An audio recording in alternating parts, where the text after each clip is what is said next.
Esse cara tá reescrevendo a história do MBL, né? E eu acho muito engraçado porque ele fez um vídeo que ele chama de um documentário. É um canal de esquerda aí, né? Bom, percebe-se. E ele escreve um documentário explicando sobre os jovens conservadores, como a direita manipula. E aí, para explicar como funciona a manipulação, ele basicamente diz que a manipulação dos jovens aí na internet pra direita surge pra valer com o MBL. E aí ele reconta a história do MBL, né? Num documentário, né? E aí é muito engraçado, eu quero conhecer minha própria história, quero entender a história aqui, né? E aí vamos ver, porque é muito bom e é cheio de mentiras, né? Que ele não tem como provar. E eu vou só comentar aqui com vocês, vamos lá. Política e opinião pública, criando a cada semana novas referências, pessoas, aquilo que daqui a pouco passaremos a chamar de influencers, falando de política.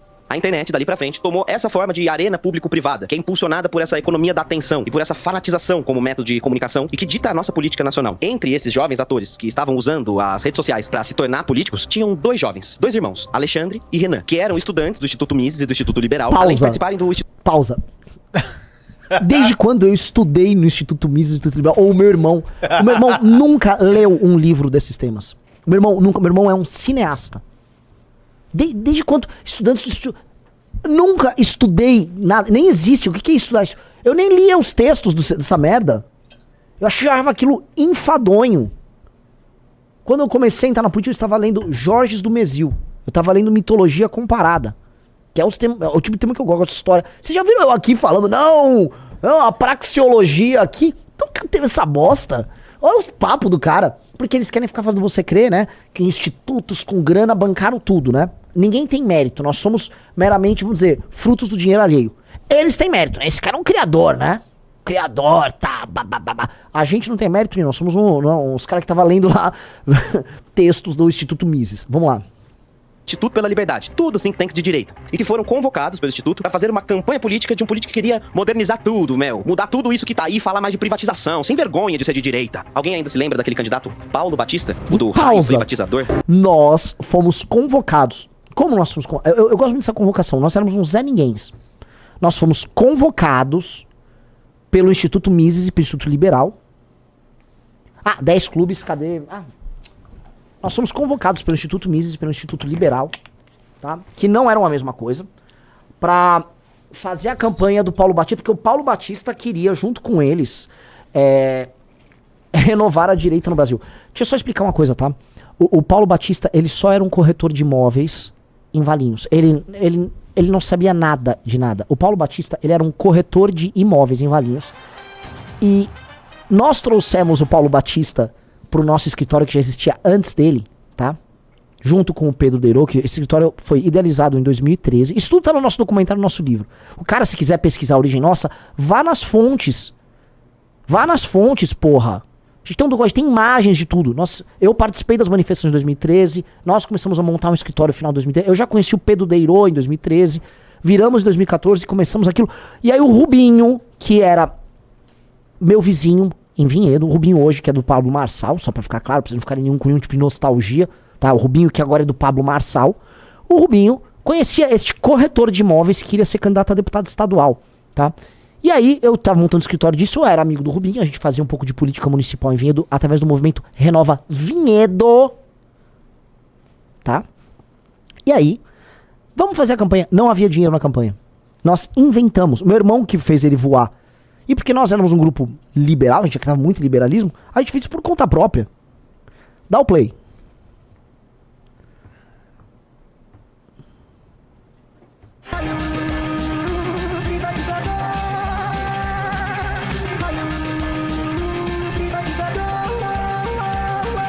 Paulo Batista integrava o movimento Renova Valinhos, cidade vizinha de Vinhedo, onde moravam esses dois irmãos. Pausa. O movimento deles tinha como proposta, conforme descrito no site da época, criar uma...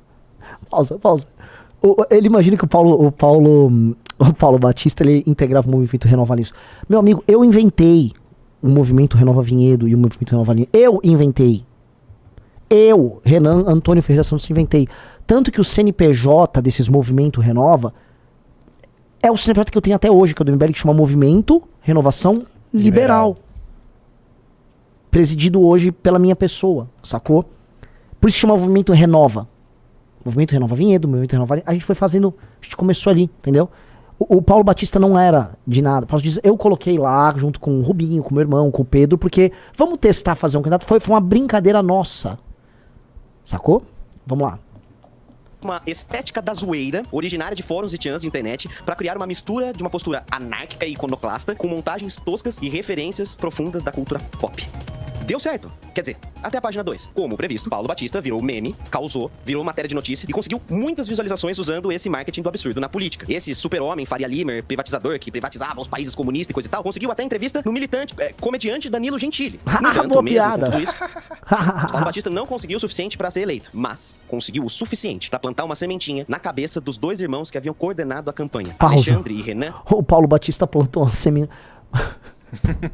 É cada uma, né? Meu amigo, assim, eu escrevia as respostas do Paulo Batista na campanha política do Paulo Batista. O Paulo Batista, quando ele ia ter entrevistas presenciais com a Folha de São Paulo, eu e o Pedro ficamos suando frio. Porque ele foi apresentado a temas e ele nem conhecia. E nada contra, foi uma delícia trabalhar com o Paulo Batista. Foi uma delícia trabalhar com o Paulo Batista. Grande amigo, desejo sucesso pra ele, entendeu? Mas ele não plantou nada. É mérito nosso. Mérito nosso. Outra coisa que esse cara não entende, né? Que ele acha que eu e meu irmão... O Pedro já tava com a gente desde o começo. Porra, procura nas nossas fontes, procura no nosso documentário, aparece o Pedro na campanha do Paulo Batista. Tem as fotos no livro. Mas cada cara quer pesquisar e quer ficar... E não sabe o que tá falando. São Alexandre e Renan dos Santos. Na época, membros da juventude do Você é do Santos? Renan Antônio Ferreira dos Santos.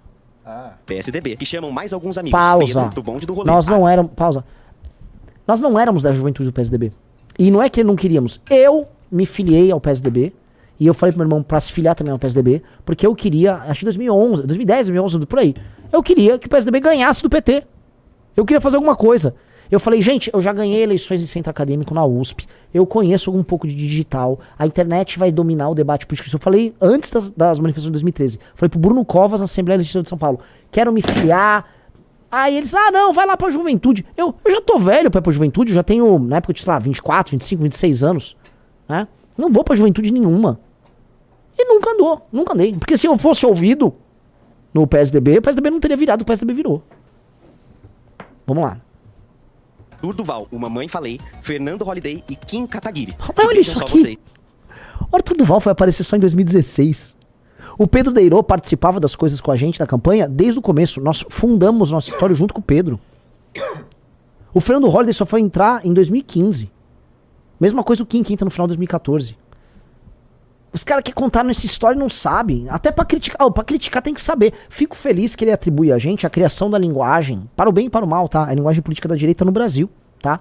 Sim, o termo estética da zoeira que a gente fala, foi inclusive minha palestra do Movimento Renova Vinhedo no congresso que nós fizemos em 2014, sabia, Riso? Nós fizemos um congresso em Vinhedo. Não sabia. Deu 70 pessoas, trouxemos o Fábio Osterman do Rio Grande do Sul. Isso eu lembro. A gente tem cartazes, tá? O Carratu colou os cartazes pro Vinhedo inteira, tal. Foi o começo de tudo. Cara, até vejo isso até com uma certa nostalgia, até tô até, mano, feliz que esse cara tratou desse assunto. E eu palestrei sobre a estética e a linguagem da zoeira como uma linguagem cáustica e iconoclasta, tá? E estava errado, senhor Rafael Rizzo? Não. Você, sabe quem é o Rafael Rizzo? Esse cara podia até ter falado isso, o Normose. Este aqui é o primeiro memeiro do MBL. Este é o memeiro original, tá?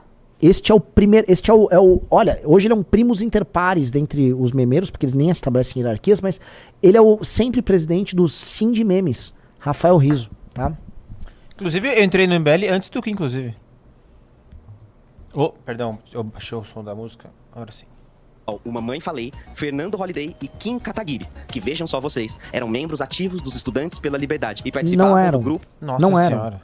Não eram. Mas, de novo, você vê a mentirada? Vamos lá. Kim Kataguiri não era membro ativo de Estudante pela Liberdade, nada. Mas ele era o único, dentre todas as pessoas que figuram como fundadores do MBL, a ter algum contato prévio com o movimento liberal. Já participava de um evento aqui e ali e tal. Os caras creem que, tipo assim, o Kim era financiado. Não era. Não era. O Holliday, antes de se tornar esse sujeito vil, asqueroso que ele é hoje, né?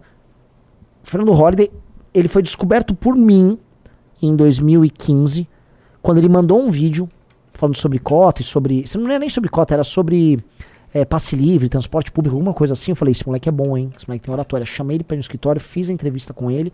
Bora, vem trabalhar. E Arthur Duval tinha nada a ver com isso. Nada a ver com isso. Arthur Duval, em 2015, estava basicamente cuidando do estacionamento do posto de gasolina dele. De think tanks para formar políticos para a direita e que queriam participar dos movimentos de rua de 2013, mas eram impedidos justamente por receberem grana de gringos de fora e pronto. Tava ali a semente do movimento. Pausa. Veja só como funciona a cabeça desses caras, né? Prove que nós recebemos dinheiro de fora. Prove. Essas fundações que você falou, Atlas, isso, aquilo, eles têm transparência. Entrem em contato com os caras na gringa, façam... gostaria de saber que organizações vocês financiaram entre 14, 15, 16. Vai lá. Pega isso, os caras têm prestação de conta na gringa. Levanta isso. Porque você alegar sem provas, você só tá especulando. É igual falar assim, esse canal aí, ele é financiado por um pedófilo. Um pedófilo... É leviano falar isso. Esse cara tá sendo leviano.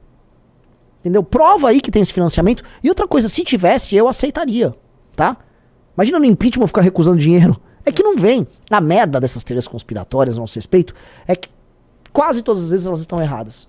E em quase todas as vezes eu gostaria de ter o dinheiro que eles falam que a gente tem. Imagina se eu tivesse 400 milhões. Eu não tava pedindo clube. Imagina se eu tivesse os 400 milhões que falaram que eu tinha. Imagina se nós tivéssemos sido treinados pela CIA. Imagina que muito louco ter um treinamento da CIA.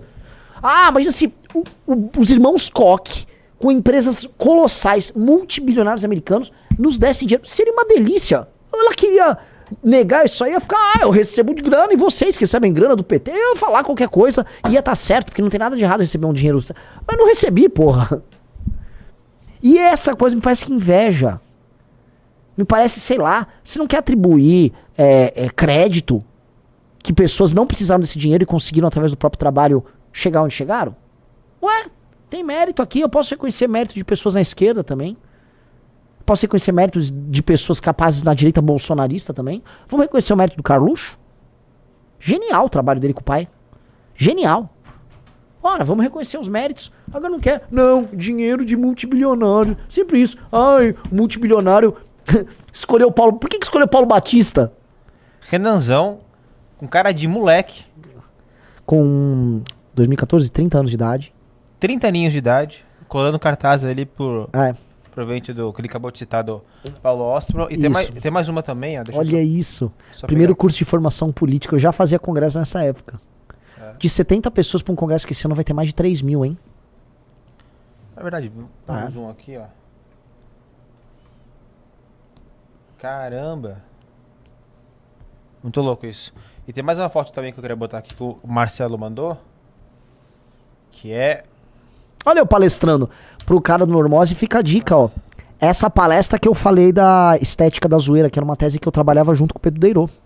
Foi nessa... Ó que evento pequenininho, mirradinho. Quem diria que essa galera ia derrubar o PT 1 ano e meio depois? 1 ano e meio depois a gente tava derrubando o PT. Tá? Então, eu sei que eles odeiam a gente. E aí, eles sabem que a gente foi capaz de fazer o que a gente fez, só que a história do... Então, não tem mérito. Foi uns bilionários dando dinheiro lá e aconteceu. Teu cu, meu velho. Não teve bilionário nenhum. E se tiver, por favor, apareça que eu aceito o dinheiro. Quer continuar o react? Claro. Então, bora. Só mais um pouquinho. Livre, formaram um próprio movimento, se apropriando do nome MPL, surgindo então o MBL de 2013. Todos eles financiados e pensados pelas mesmas pessoas. Continua, rapaz, você continua sendo muito desinformado. A marca Movimento Brasil Livre surgiu em 2013 e não surgiu comigo, nem com o Kim. Ela surgiu com o Fábio Osterman. Como eu demonstrei aí, o Fábio Osterman nos conhecia já em 14, antes do MBL como nós conhecemos surgir, sacou?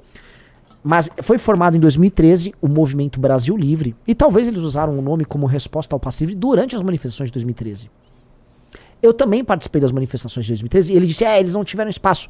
Não é o que aconteceu, eu, inclusive dei entrevista na televisão. Eu tomei uma das manifestações do Movimento Passe Livre, tá? Se quiser pesquisar, por favor, procura o jogo Brasil 4-2 Itália em 2013. É só a data. Eu te falo a data, o jogo teve Brasil e Itália, Copa das Confederações 2013. É só pegar a data do jogo. 10 de junho? 10 de junho? Não, 13, perdão. Nossa. Fonte Nova, 22 de junho. Então pronto, 22 de junho. Então, no dia 22 de junho, eu roubei a manifestação que a esquerda tava tocando na Paulista. Eu enganei eles, eu meti-lhe o louco. Como os organizadores não davam, eu vou dar uma dica pra vocês, tá? Os organizadores da manifestação, meu Black Bloc, eles não davam um RG pra polícia pra se identificar como responsável, pra poder cometer os crimes e ninguém se responsabilizar. Eu fui lá, completamente apaisana, sozinho, e dei, ó, eu sou organizador do evento. A polícia, você é?